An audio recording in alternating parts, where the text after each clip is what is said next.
เราเป็นหางหรือท่านทั้งหลายเป็นคะแนนผู้ที่เขาสนิทอยู่ในเราและเราเขาสนิทอยู่ในเขาผู้นั้นจะเกิดผลมากเพราะถ้าแยกจากเราแล้วจะทำสิ่งใดไม่ได้เลยฮาเลลูยา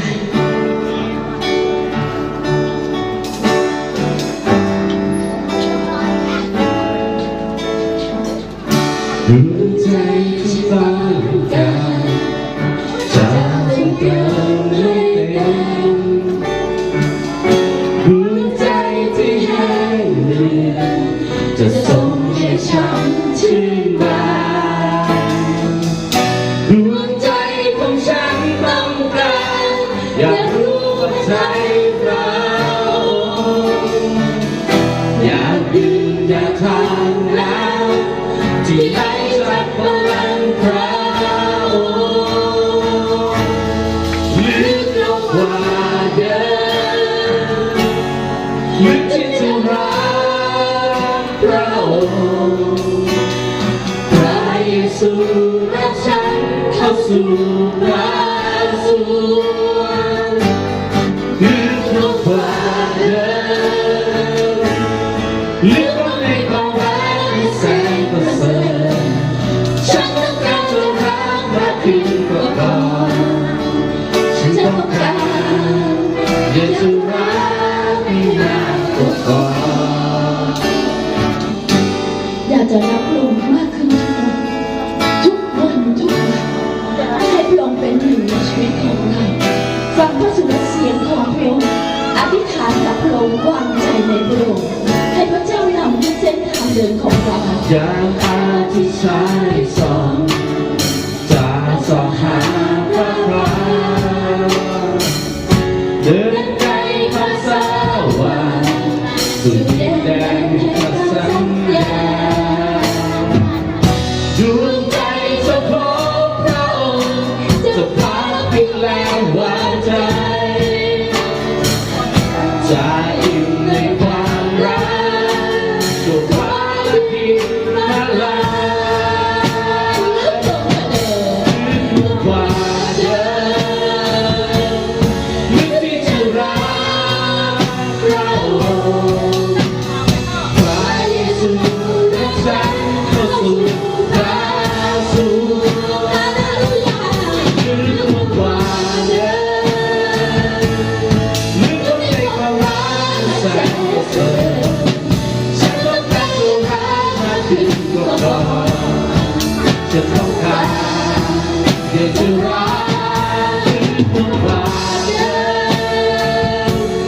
ลึกที่จะรักพระองค์พระเยซูและฉันเข้าสู่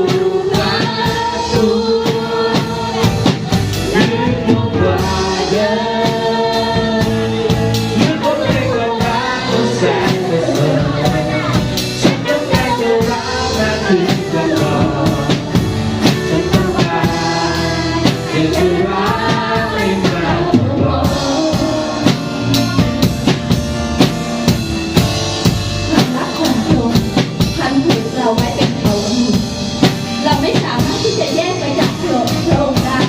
เมื่อตราบใดที่เราแยกจากความรักของพระองค์เราจะต้องขาดความสัมพันธ์ที่ดีกับพระเจ้าชีวิตเราจะต้องตายในดินไฟนรกขอให้ความรักและความผูกพันที่เรามีอยู่ได้ที่สนิทแน่นกับพระองค์มากขึ้นลึกลงทุกวันมากขึ้นรักพระองค์มากขึ้นและพระเจ้าจะนำเราเข้าอยู่ในพระสวงของพระองค์ในอ้อมกอดที่อบอุ่นของพระองค์ลึกลงในความรักและแสนประเสริฐ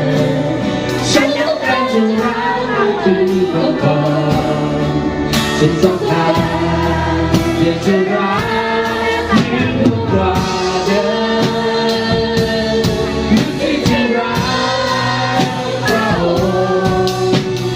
พระเยซูรับฉันเข้าสู่พระสวงลึกกว่าเดิมลึกลงในความรักของแสนประเสริฐฉันต้องการจะรักมากขึ้นกว่าก่อน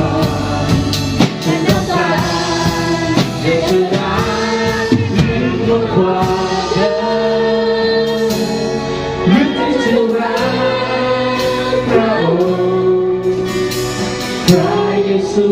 และฉันเข้าสู่ความสุขหรือก็ความเดิมหรือก็ไม่ว่ารักแสนประเสริฐฉันต้องการจะรักมากขึ้นกว่าก่อนฉันต้องการอยากจะรักให้มากกว่าก่อนฉันต้องการอยากจะรักให้มากกว่าก่อน สมกับในทุกคนข้าพงรู้ว่าข้าพงรักพระองค์น้อยลง